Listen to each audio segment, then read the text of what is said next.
weekly review of the U.S. economy. I am Glenn Ford Robinson. Market volatility and global economic slowdown could cause widespread use of cryptocurrency by governments. The U.S. economy has been jumping up and down lately, with some experts saying the economy is heading for a recession, while others disagree with that notion. Well, our discussion today will involve opinions supporting the premise that the U.S. economy is not heading for a recession, but instead experiencing increased levels of volatility. We will review monthly economic data to support such view.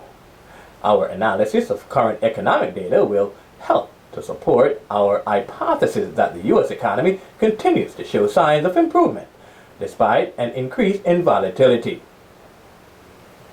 Therefore, if financial markets underperform this month, they will also overperform next month, and vice versa. This is just the ebb and flow nature of current financial markets as a result of geopolitical events and tariff wars. These two fundamental factors also affect activity levels in susceptible sectors within the economy, such as employment and manufacturing. On Friday, the S&P 500 index, SPX, closed at 3,146 points, extended gains achieved after rebounding from a three-day pullback ended on Tuesday, December 3rd, that saw the SPX drop to a low of 3,069.5 points from a high of 3,158 points on Monday, December 2nd, one day earlier. Positive non-farm payrolls, employment, and unemployment numbers contributed to this S&P 5 rise on Friday. The non-farm payroll report measures changes in the total number of people employed during the previous month, excluding those working in the farming industry. Job creation serves as the leading indicator of consumer spending, which accounts for the majority of economic activity. A higher than expected non-farm payrolls reading should be perceived as positive for the U.S. economy and bullish for the U.S. dollar, while a lower than expected reading should be perceived as negative for the U.S. economy and bearish for the U.S. dollar. The non-farm payrolls report for November, released on Friday, December 6th, increased by 266,000, following a 156,000 rise in October, easily beating market forecasts of 186,000. This is the largest advance in payroll since January, as healthcare professional and technical services and manufacturing saw the addition of more jobs. Job increase in the manufacturing sector was due in part to employees returning to work from the GM strike, which also caused the unemployment rate to unexpectedly decrease to 3.5%. This matched September's unemployment reading, which was the lowest since 1969. The Bureau of Labor Statistics released the non-farm payroll report on Friday, December 6, 2019 at 8:30 a.m. New York time. The unemployment report measures the percentage of unemployed people in the workforce actively seeking employment during the previous month. A higher than expected reading of the unemployment report should be perceived as negative for the U.S. economy and bearish for the U.S. dollar, while a lower than expected reading should be perceived as positive for the U.S. economy and bullish for the U.S. dollar. The unemployment report reading for November beat market forecast of 3.6% and a previous reading of 3.6% by posting a reading of 3.5%. The Bureau of Labor Statistics released the unemployment report on Friday, November 6, 2019 at 8:30 a.m. New York time. Here comes the irony of the U.S. economy. This irony shows that increased volatility is at play. The first proof of this screams out in the form of the disappointing ISM manufacturing PMI for November, which came in at 48.1%, missing forecast of 49.2% and a previous reading of 48.3%. The monthly Institute of Supply Management (ISM) Manufacturing Purchasing Managers Index (PMI) provides a glimpse into the health of the U.S. economy. The index derives by surveying purchasing managers from 400 of the top manufacturing companies. Purchasing managers perform all the ordering of supplies for their companies, so they know firsthand the business condition of their companies. When their company's production activity increases, these managers buy more raw material for production purposes. And when production activity is slow, they buy fewer raw materials to fulfill product orders. Traders look forward to the release of this information, as manufacturing numbers can provide vital information into the health of the economy. ISM Manufacturing PMI reading above 50 indicates expansion in the manufacturing sector and economic growth, while readings below 50 indicates contraction in the sector and economic slowdown. A higher than expected reading should be perceived as positive for the U.S. economy and bullish for the U.S. dollar, while a lower than expected reading should be perceived as negative for the U.S. economy and bearish for the U.S. dollar. The current ISM Manufacturing PMI reading for November clearly underperformed. However, this decline could very well be a false negative result, simply because of the GM strike, where employees voluntarily walked off their jobs at the General Motors manufacturing plant. Automobile production constitutes a large part of the manufacturing industry, so this could definitely be a reason for the low numbers.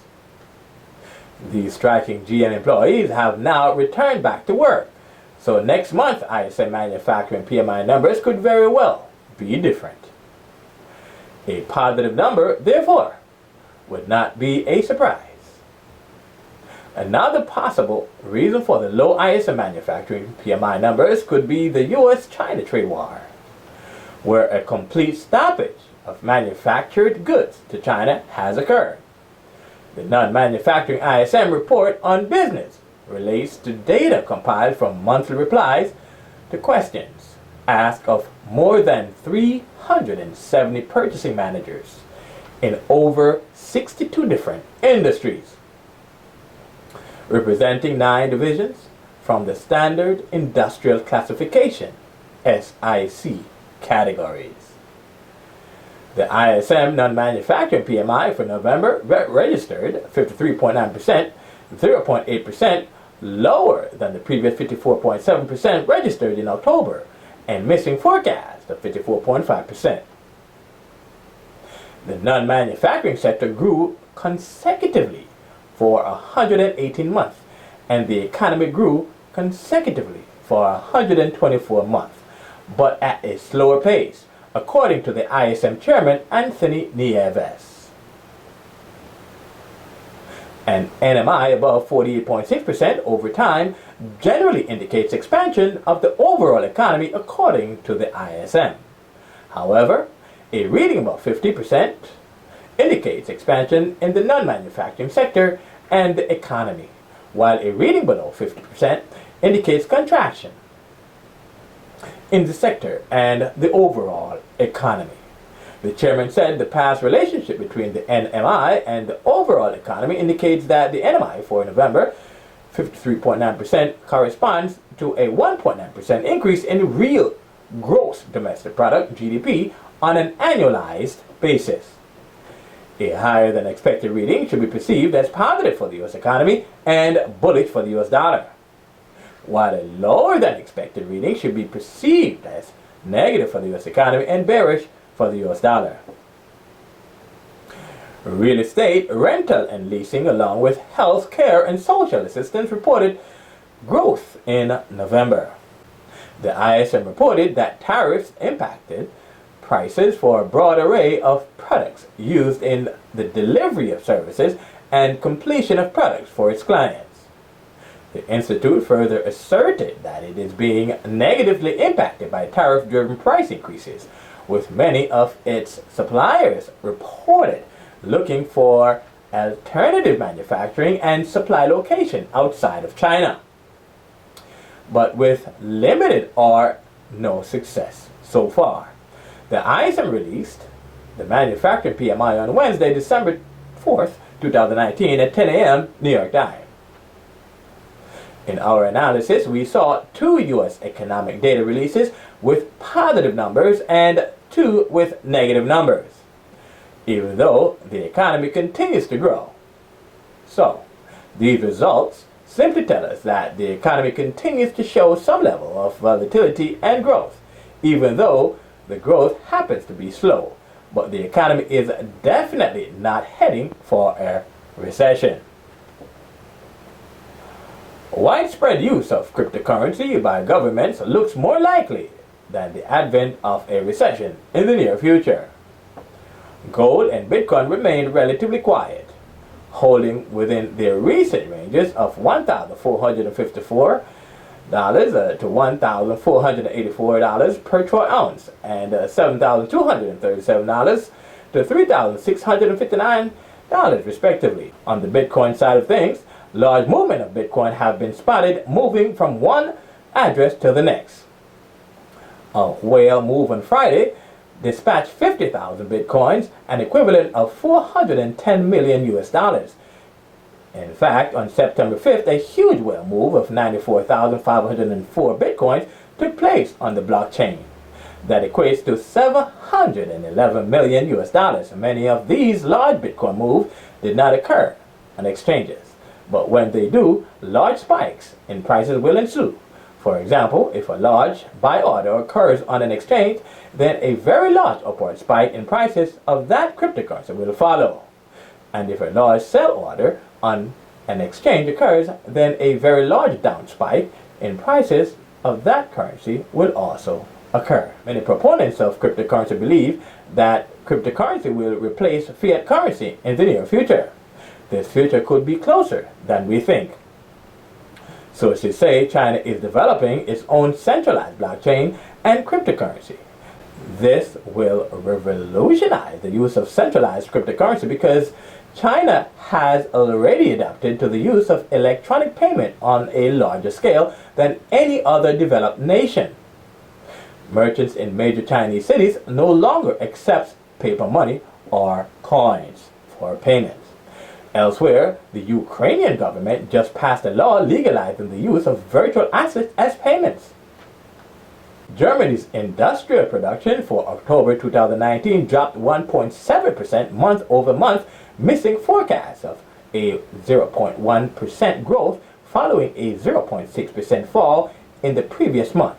Yet, another confirmation that the Eurozone economy continues to struggle. German industrial production measures changes in the total inflation-adjusted value of goods produced by manufacturers, mines, and utilities. A higher than expected industrial production reading should be perceived as positive for the German economy and bullish for the euro, while a lower than expected reading should be perceived as negative for the German economy and bearish for the euro. The German economy plays the largest role in the Eurozone economy. A contributing factor to the underperformance of the German industrial sector could very well be the U.S.-China trade war. The trade war affects German-made products manufactured in the U.S. from being exported to China, such as automobiles built at plants in the U.S.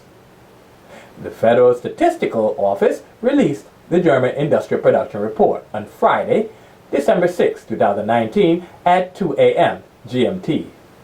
Please like, subscribe, and check the bell so you'll know when new weekly videos are uploaded. I'm Stardom Finance, commercial break. Are you a successful Forex trader, Bitcoin trader, or stock trader, and want to gain even more success as a trader? Well, look no further than the Stardom Finance weekly review of the U.S. economy.